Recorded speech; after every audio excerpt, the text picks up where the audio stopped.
সকলকে স্বাগত। আমি প্রগতি শুরু করছি আজকের সংবাদ। সামনে বিধানসভা নির্বাচন, আর এই নির্বাচনের আগে মহিলা শক্তিকে গ্রামে-গঞ্জে শক্তিশালী করতে মহিলাদের নিয়ে কর্মী সম্মেলন করছে তৃণমূল কংগ্রেস। সেই মতো রবিবার 15 নম্বর পুষ্পাসন অঞ্চল মহিলা তৃণমূলের পক্ষ থেকে একটি কর্মী সম্মেলনের আয়োজন করা হয়। সামনে বিধানসভা নির্বাচন, আর এই নির্বাচনের আগে মহিলা শক্তিকে গ্রামে-গঞ্জে শক্তিশালী করতে মহিলাদের নিয়ে কর্মী সম্মেলন করছে তৃণমূল কংগ্রেস। সেই মতো রবিবার 15 নম্বর পুষ্পাসন অঞ্চল মহিলা তৃণমূলের পক্ষ থেকে একটি কর্মী সম্মেলনের আয়োজন করা হয়। এই সম্মেলনে হাজির ছিলেন ব্লক তৃণমূলের সভাপতি সুকুমার জানা, এসসি সেলের সভাপতি সুশান্ত ধল, অঞ্চল তৃণমূলের সভাপতি তরুণ পণ্ডিত সহ প্রমুখ। এদিন বক্তারা বক্তব্য রাখতে গিয়ে তৃণমূল ক্ষমতায় আসার পরে রাজ্যের মহিলারা কতটা লাভবান হয়েছে তা তুলে ধরেন। বিশেষ করে লক্ষ্মী ভান্ডারের মতো প্রকল্পে গ্রামের মহিলারা কতটা উপকৃত হয়েছেন তা তুলে ধরেন। বিশেষ করে বিরোধীরা যতই চেষ্টা করুক না কেন, এই সমস্ত এলাকায় যে বিরোধীরা কোনোভাবে দাঁত ফোটাতে পারবে না তা তুলে ধরেন। একদিন যে 15 নম্বর পুষ্পাসন এলাকায় বিজেপির দাপট ছিল, বর্তমানে এক প্রকার শূন্য হতে চলেছে। সুশান্ত ধল ও তরুণ পণ্ডিতের নেতৃত্বে বর্তমানে শাসক দলের দিকে মানুষ ভিড় জমাচ্ছেন বলে দাবি করেন নেতৃত্বরা। এদিন বহু মহিলা কর্মী সম্মেলনে হাজির ছিলেন। সেগুলিকে পার করিয়ে আজকে তিনি একটার পর একটা মাইলস্টোন করিয়ে যাচ্ছেন। তিনি নন্দীগ্রাম সিঙ্গুর থেকে শুরু করে, তিনি নেতাই থেকে শুরু করে, কেশপুর গড়বেতা থেকে শুরু করে, তিনি তার বাড়ির অধরে যে হাজরা 2010 সালে যে সেন্সাস হয়েছিল তার রিপোর্ট অনুযায়ী যারা সমব্যথী মরে গেলে তার পরিবারের মধ্যে কেউ সে কিন্তু 2000 টাকা পাবে। তাদেরকেই লক্ষ্মী ভান্ডার দেবে, আর কাউকে কিন্তু দেবে না। এটা বিভিন্ন রাজ্যে খবর নিয়ে দেখবেন, তারা ছাড়া কাউকে দেবে না এই মোদী সরকার। কারণ ওর চিন্তাধারাটাই হচ্ছে আলাদা। অনেক জিনিস বুঝতে হবে, তাই আপনাদেরকে দেখে আলাপ আলোচনা করা। আমি বিভিন্ন বুথের থেকে আপনারা এসেছেন, প্রধান রয়েছেন আমাদের এখানে, যেটা মাস্টারমশাই বললেন যে 21টা প্রাইমারি স্কুল, 22টা, আর জুনিয়র হচ্ছে আপনার 2টো রয়েছে, আর হাই স্কুল আছে 3টা রয়েছে। তা চিন্তা করে দেখুন কত গ্রুপ এখানে রান্না করতে পাবেন, কিন্তু যারা রান্না করছেন তারাই করছেন, কিন্তু নিয়ম আছে, এর মালিক কিন্তু প্রধান। যদি মনে করেন যে এখানে 3টা গ্রুপ রান্না করে আমি কিন্তু 6টা করতে পারি, কিরকম হবে না, 3টা গ্রুপ আবার 1 মাস পরে আবার 3টা গ্রুপ রান্না করবে, তার মানে সবাই কিন্তু পাবেন। তিনি কিন্তু টাকাটা বাড়িয়েছেন। আগে কত টাকা পেতেন সিপিএমের আমলে, তৃণমূলের আমলে অনেক কম ছিল, এখন 2000 টাকা করে দিচ্ছে। আপনার ছেলে মেয়েটা কিভাবে পড়াশোনা করছেন, মাস্টারদের সঙ্গে যোগাযোগ করতে পারলেন, আপনি স্কুলে গেলেন, আপনার ছেলে মেয়েটা পড়াশোনা করছে কিনা সেটাও জানলেন, মিড ডে মিলটা ঠিকঠাক হচ্ছে কিনা সেটাও আপনার দেখার প্রয়োজন রয়েছে। আমি খালিনাতে মিটিং রেখেছিলাম, আগে 3টা গ্রুপ ছিল, 6টা করেছি, 4টা ছিল 8টা করেছি, 14টা গ্রুপ রান্না বান্না করে মিড ডে মিলে। আমি প্রশ্ন করেছিলাম, মাস্টার বলছে বাঁচার জন্য বলছে যে বলবে এই তো গ্রুপ বলছে ভালো। আজকে আপনারা অনেকদিন পরে এসেছেন, সুন্দর কথা, ভালো কথা। আপনাদের ডেকেছে কি একটা মিটিং হবে বলে, কিন্তু এই যে আজকে মিটিংটা শুনলেন, এতে লাভ না ক্ষতি, লাভ না ক্ষতি বলতে পারবেন? কিছু লাভ না। এই কারণে লাভ নেই, আমি বলছি যে আজকের ছেলেদের প্রতিটি পাড়ায়, প্রতিটি বুথে, প্রতিটি গ্রামে একটা করে সংগঠন আছে। আপনাদের কি সংগঠন আছে? আপনাদের আছে কি যত সংগঠন? এসে দলের মিটিং হয়, খাতা নিয়ে বসে গেলেন, এই মাসে এই পয়সাটা দেওয়া হয়েছে কিনা ব্যাংকে যেতে হবে, তাই তো নাকি? পার্টির কিন্তু কোনো মিটিং হয় না। পার্টির মানে কি? এই যে দিদির বললো, আপনাদের নেত্রী বললো, আমরা আজকে শুধু প্রকল্পের কথা বলবো। একটা প্রকল্পের কথা হয় যে দিদি আজকে কিভাবে আপনাদের এই প্রকল্পগুলো দিচ্ছেন, দিদিকে কিভাবে একটা সেন্ট্রাল গভর্নমেন্ট রয়েছে তাকে কিভাবে পরাস্ত করার জন্য, বরখাস্ত করার জন্য, একেবারে চতুর্দিক থেকে তাকে আটকে ধরার জন্য 2026-এ তারা মনস্থির করে রেখেছেন। সেই জন্য দিদি চিৎকার করছেন কি যে ভোটার লিস্ট আগে ঠিক করতে হবে। যে অভিভাবক কায়দায় দিল্লিটাকে হারিয়ে দিল, যে অভিভাবক কায়দায় মহারাষ্ট্রকে হারিয়ে দিল। নাম না করে সিপিআইএমকে বিশ্বাসঘাতক কটাক্ষ কংগ্রেস তথা রাজ্য কংগ্রেসের ইনচার্জ সেক্রেটারি নেত্রী অম্বা প্রসাদ সিংয়ের। নাম না করে সিপিআইএমকে বিশ্বাসঘাতক কটাক্ষ কংগ্রেস তথা রাজ্য কংগ্রেসের ইনচার্জ সেক্রেটারি নেত্রী অম্বাপ্রসাদ সিংয়ের। তার বক্তব্য, গত 25 বছর নির্বাচনে এককভাবে ভাগ নেয়নি কংগ্রেস। দুঃখের বিষয়, কংগ্রেসের সাহায্য নিয়ে সহযোগী দল বড় কুর্সি দখল করে নেয়, তারপর যার সাহায্য নিয়ে ক্ষমতায় পৌঁছেছে তাকেই ড্যামেজ করা হয়।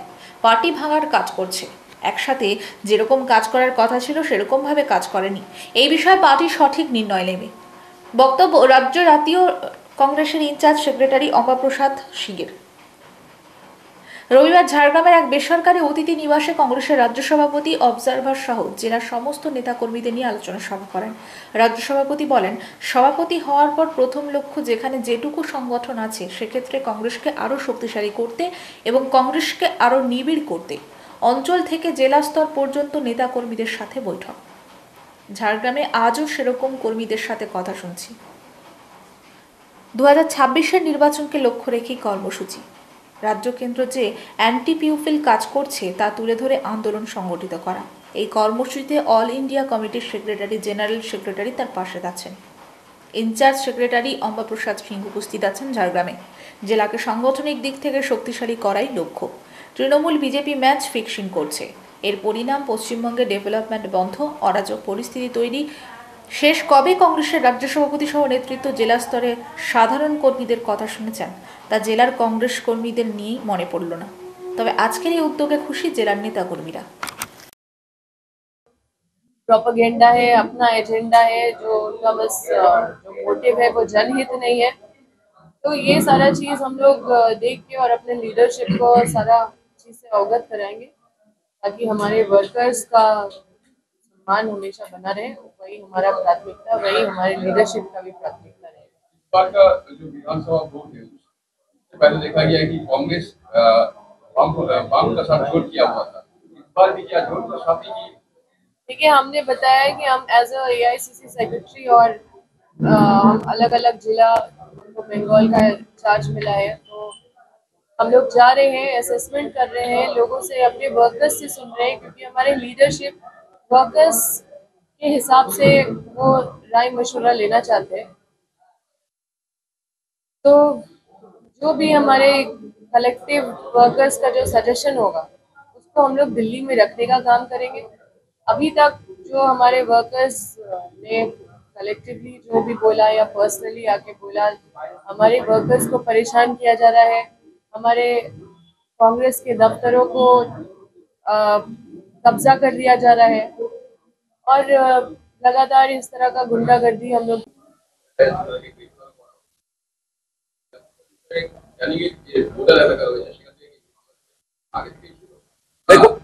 দেখুন, আমি মনে করি রাজ্য সরকার কেন্দ্র সরকার দুজনেই দায়ী। কারণ বর্ডার সুরক্ষিত রাখার দায়িত্ব কেন্দ্রীয় সরকার, অপরাধ কেন্দ্রীয় সরকার। আর আমাদের রাজ্যে কেউ ঢুকে পড়লে আইন শৃঙ্খলা রক্ষার দায়িত্ব রাজ্যের। রাজ্য যদি তা না করতে পারে সেটাও সম্পূর্ণভাবে রাজ্য সরকারের ব্যর্থতা। অর্থাৎ কেন্দ্র এবং রাজ্য সরকারের ব্যর্থতার কারণে পশ্চিমবঙ্গে বাইরের লোকেদের প্রবেশ ঘটছে এবং পশ্চিমবঙ্গের ভেতরে গোলমাল পাকাবার চেষ্টা হচ্ছে। তমলুকের 17 নম্বর ওয়ার্ডে পৌরসভার জায়গায় অবৈধভাবে নির্মাণ কাজ করছিলেন মহাদেব মণ্ডল। যে জায়গায় তিনি নির্মাণ কাজ করছিলেন তার পাশেই রয়েছে তার নিজের চা দোকান। চা দোকানের পাশের খালি জায়গায় রীতিমতো ইট সিমেন্ট দিয়ে নির্মাণ কাজ শুরু করেছিলেন তিনি। অবৈধ সেই নির্মাণে বাধা দেন 17 নম্বর ওয়ার্ডের তৃণমূল কাউন্সিলর অলোক সাঁতরা। তার অভিযোগ, তিনি তার ছেলেকে নিয়ে অবৈধ নির্মাণ কাজে বাধা দিতে গিয়েছিলেন। মহাদেব মণ্ডল এবং তার পরিবার রীতিমতো কাউন্সিলর ও তার ছেলের উপর চড়াও হয়। তমলুকের 17 নম্বর ওয়ার্ডে পৌরসভার জায়গায় অবৈধভাবে নির্মাণ কাজ করছিলেন মহাদেব মণ্ডল। যে জায়গায় তিনি নির্মাণ কাজ করছিলেন তার পাশেই রয়েছে তার নিজের চা দোকান। চা দোকানের পাশের খালি জায়গায় রীতিমতো ইট সিমেন্ট দিয়ে নির্মাণ কাজ শুরু করেছিলেন তিনি। অবৈধ সেই নির্মাণে বাধা দেন 17 নম্বর ওয়ার্ডের তৃণমূল কাউন্সিলর অলোক সাঁতরা। তার অভিযোগ, তিনি তার ছেলেকে নিয়ে ওই অবৈধ নির্মাণ কাজে বাধা দিতে গিয়েছিলেন। মহাদেব মণ্ডল এবং তার পরিবার রীতিমতো কাউন্সিলর ও তার ছেলের উপর চড়াও হয়। প্রসঙ্গত মহাদেব মণ্ডল তিনি বিজেপি কর্মী। মহাদেব এবং তার পরিবার লাঠি খুন্তি ইত্যাদি নিয়ে কাউন্সিলর এবং তার ছেলেকে ব্যাপকভাবে মারধর করে। ঘটনার পরে কাউন্সিলর এবং তার ছেলে তমলুক থানায় লিখিতভাবে অভিযোগ দায়ের করে। সমগ্র ঘটনা জানতে পেরে তমলুক পৌরসভার চেয়ারম্যান পুলিশের সহায়তায় অবৈধ নির্মাণ কাজ বন্ধ করে দেন। তবে যার বিরুদ্ধে অভিযোগ সেই মহাদেব মণ্ডলের দাবি যে জায়গায় তিনি নির্মাণ কাজ করেছেন সেই জায়গা তিনি 5 বছরের জন্য পৌরসভা থেকে লিজে নিয়েছেন। কাউন্সিলরের ছেলে দাদাগিরি করে অবৈধভাবে তার নির্মাণ ভেঙে দিয়েছেন এবং তার বৃদ্ধা মাকেও মারধরও করেছেন কাউন্সিলরের ছেলে। তারা এখন সমগ্র ঘটনা জানিয়ে তমলুক থানায় অভিযোগ দায়ের করবেন।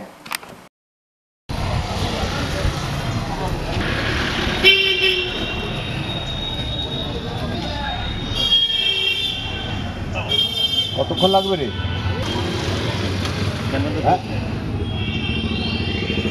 ফোন কর, ঠিক আছে? হ্যাঁ, বাচ্চু ফোন কর।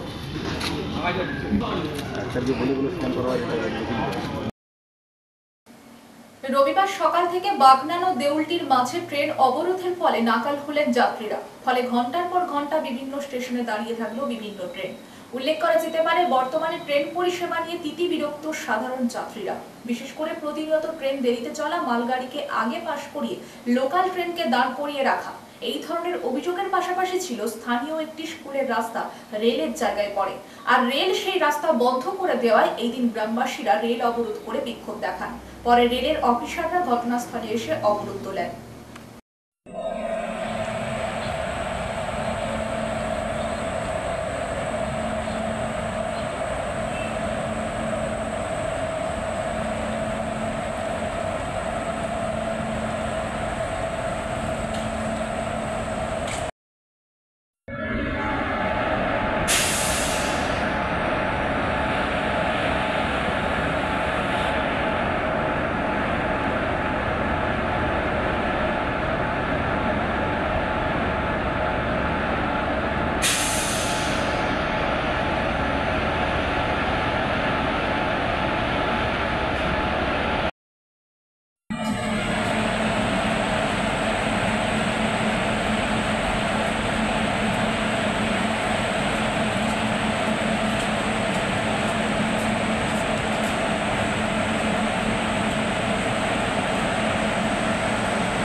আমাদের স্কুলের ছেলে মেয়েরা যায়, এখানে আমাদের এইটাই রাস্তা, একমাত্র রাস্তা। আমাদেরকে জীবন হাতে নিয়ে বসে থাকতে কখন ছেলে মেয়ে বাড়ি আসবে, কোথায় কি এটা ঘটে যাবে। আমরা বহু বছর থেকে আবেদন করেছি, অপেক্ষা করেছি, এরপর আমরা কিছু করতে পারছি না। এরপরে এটা আমরা গাড়ি দাঁড়িয়ে যায়, ঘন্টার পর ঘন্টা মাল গাড়ি দাঁড়িয়ে থাকে, কোনো ব্যবস্থা নেই। 2 ঘন্টা করে মাল গাড়ি দাঁড়িয়ে থাকে। এখানেই বসে থাকবো, ঠিক আছে? আমাদের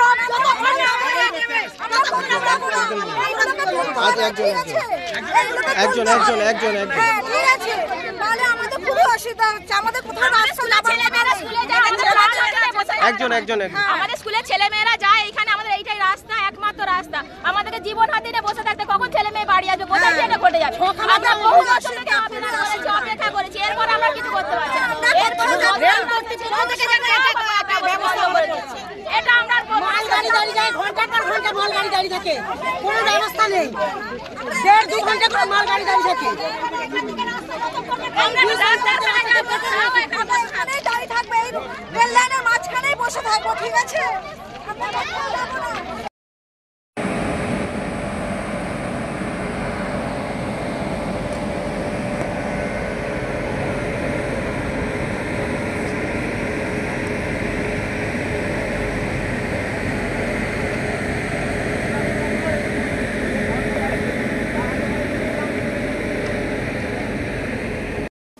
রবিবার দাঁতন এক ব্লকের কাষ্ঠ ব্যবসায়ীদের 9তম সম্মেলন অনুষ্ঠিত হলো দাঁতনে। এই দিনের সম্মেলনে উদ্বোধন করেন বিধায়ক বিক্রম চন্দ্র প্রধান। এছাড়া হাজির ছিলেন ব্লক তৃণমূলের সভাপতি প্রতুল দাস সহ কাষ্ঠ ব্যবসায়ীর সদস্যরা। উল্লেখ করা যেতে পারে, প্রতি বছর কাষ্ঠ ব্যবসায়ী সংগঠন তাদের অভাব অভিযোগ জানানোর জন্য এই ধরনের সম্মেলনের আয়োজন করে থাকেন। এবারও তা করলেন। দাঁতন এলাকার সদস্যরা এই দিনের সম্মেলনে হাজির ছিলেন।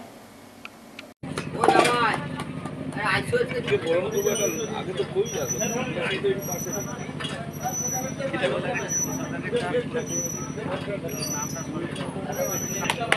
এখন বরণ করে নিচ্ছেন পশ্চিম মেদিনীপুর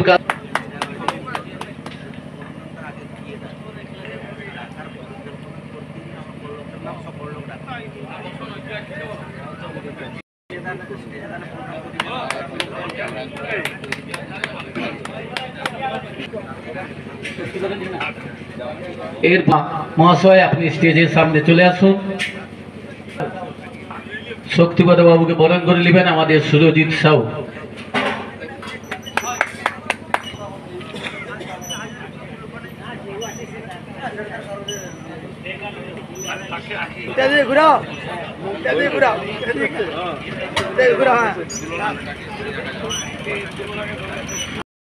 কাষ্ঠ ব্যবসায়ী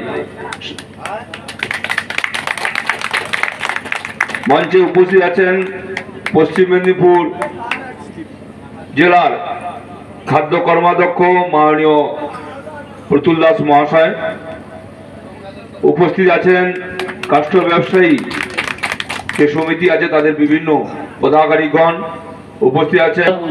মহাশয় চলে আসুন। সাউরি জনের এবং কুটকি জনের যিনি এসেছেন নিমাই বাবু চলে আসুন। এত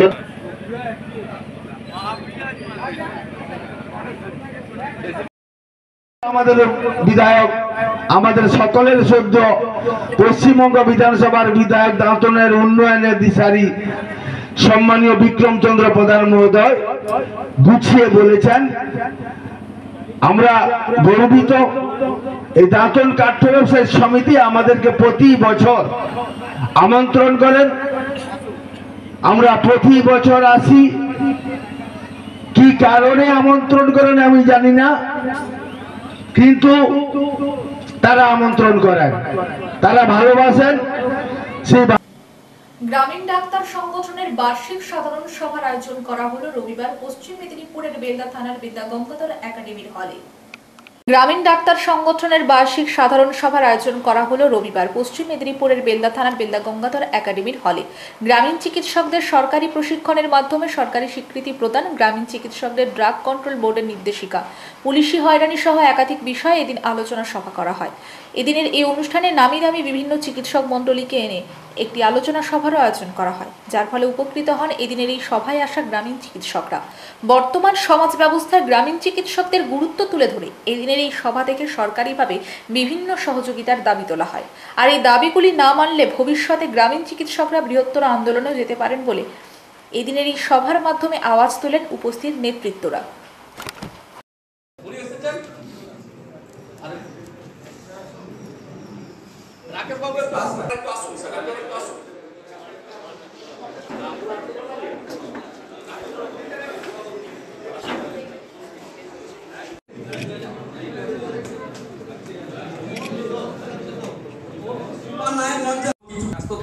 অবস্থায় এসেছেন, ওনার একটু ওটি আছে, সেই শ্রদ্ধাভাজন যিনি আমার এই চিকিৎসা জগতের শিক্ষাগুরু, যার আশীর্বাদ না থাকলে হয়তো আমি আপনাদের সামনে এরকম দায়িত্ব পেয়ে হয়তো এই মঞ্চটাতে দাঁড়িয়ে কথা বলতে পারতাম না। সেই শ্রদ্ধাভাজন নমস্কার। অনেকেই আছেন আপনাদেরকে, যারা আপনারা গ্রামীণ চিকিৎসকরা আছেন, আপনাদেরকে আমার অন্তরের অন্তঃস্থল থেকে অনেক অনেক কৃতজ্ঞতা অভিনন্দন জানাচ্ছি। কেউ বা কারা নাই বুঝুক, আমি কিংবা সমগ্র পুলিশ ডিপার্টমেন্ট বোঝে এবং আপনাদের কাজটাকে, নিরলস প্রয়াসটাকে কিন্তু পুলিশ ডিপার্টমেন্ট পুলিশ জানায়। বিশেষ করে আপনারা যেটা করোনা পিরিয়ডে করেছেন, আমরা দেখেছি আপনারা পুলিশের সাথে একদম সামনের সারিতে কাঁধে কাঁধ মিলিয়ে কাজ করেছেন। আমরা দেখেছি করোনার সময় একটা কি সামাজিক যে একটা ভয়ঙ্কর পরিস্থিতি তৈরি হয়েছিল, সেখানে কিন্তু আপনাদের যদি একদম ওতপ্রোত সহযোগিতা সাধারণ মানুষ না পেত, তাহলে কিন্তু আরো আমরা আমাদের নারায়ণগড় ব্লক প্রগতিশীল গ্রামীণ চিকিৎসক সংগঠন, এটা আমাদের 13 বছরের অ্যানুয়াল কনফারেন্স। আমাদের সংগঠনের বয়স 13 বছর হলো। আমাদের মূল উদ্দেশ্য হচ্ছে সংগঠনের যে আমরা দীর্ঘদিন ধরে আন্দোলন করে এসেছি বর্তমান মাননীয় সরকারের কাছে, আমাদের একটা সামাজিক নাম এবং সামাজিক স্বীকৃতির সঙ্গে একটা প্রশিক্ষণ সরকারিভাবে প্রশিক্ষণটা চলছিল, মাঝখানে বন্ধ হয়ে গেছে কোভিডকালীন।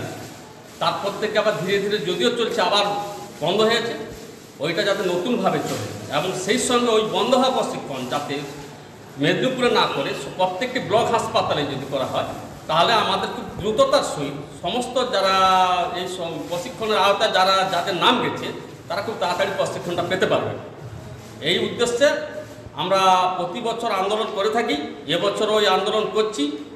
আগামী দিনে তমলুকে গৌরাঙ্গ মহাপ্রভুজিউর মন্দিরে শ্রীকৃষ্ণ চৈতন্য মহাপ্রভুর তাম্রলিপ্ত তথা অখণ্ড মেদিনীপুরে 516তম প্রথম আগমন মহা মহোৎসব এবং শ্রীমন মহাপ্রভুর শ্রী চরণ পাদুকার দিব্য দর্শনের শুভ উদ্বোধন করলেন রাজ্য বিধানসভার বিরোধী দলনেতা শুভেন্দু অধিকারী। তার সঙ্গে শাল এবং ধুতি দিয়ে প্রত্যেককে বরণ করে নেওয়া হচ্ছে। বাকি প্রক্রিয়া আমরা আগামীকাল সম্পাদন করব। এরপরে শ্রী রঘুনাথ দাস মন্ডল,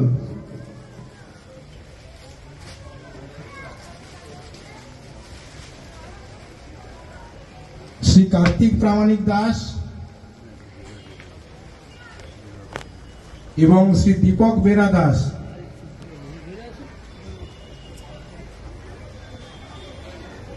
শ্রী দীপক বেরা দাস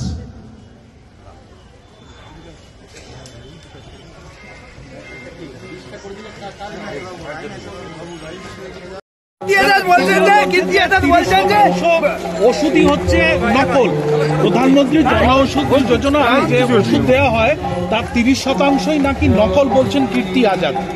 সংসদে আমটা একবার এসে ঘুরে জানুন, বাংলা জানেন না তো, বাংলা বলতেও জানেন না, আমটাই এসে ঘুরে যান। একটু দেবাঞ্জনের সঙ্গে দেখা করে যান, কোভিডের ভ্যাকসিন দিয়েছিল মিমি চক্রবর্তী প্রাক্তন সাংসদ। ওকে কীর্তি আজাদকে বলবো ওর প্রাক্তন সাংসদ ওর দলের মিমি চক্রবর্তীকে জানতে। গোটা পৃথিবীর কোথাও হয়নি কোভিডের ভ্যাকসিন নকল, পশ্চিমবঙ্গে হয়েছে। दादा आप कुंभ गए थे, कुंभ लेके विपक्ष दल ने बार बार उल्टा सीधा बात कर रहे हैं। आपने कुंभ में गए थे और स्नान भी करके आए हैं, क्या बोलेंगे? अमृत कुंभ, कुंभ की महास्नान पुण्य स्नान एक हुआ है हिंदुस्तान। कुंभ की अपमान नहीं सहेगी। इतना अच्छा बढ़िया अरेंजमेंट किया है, खास करके सफाई कर्मी से लेकर पुलिस कर्मी से, नगर निगम की कर्मी से लेकर जो वहाँ काम कर रहा है दिन रात पिछले 5 हफ्ते से ज्यादा, वो लोग को नमन वंदन करना चाहिए। और किस तरीके से शासक और शासन होना चाहिए, जोगी जी को देख के सबको सीखना चाहिए। और किस तरीके से प्रधानमंत्री और केंद्रीय सरकार राज्य सरकार के साथ एक साथ काम करने से क्या हो सकता। সংবাদ এই পর্যন্ত, নমস্কার।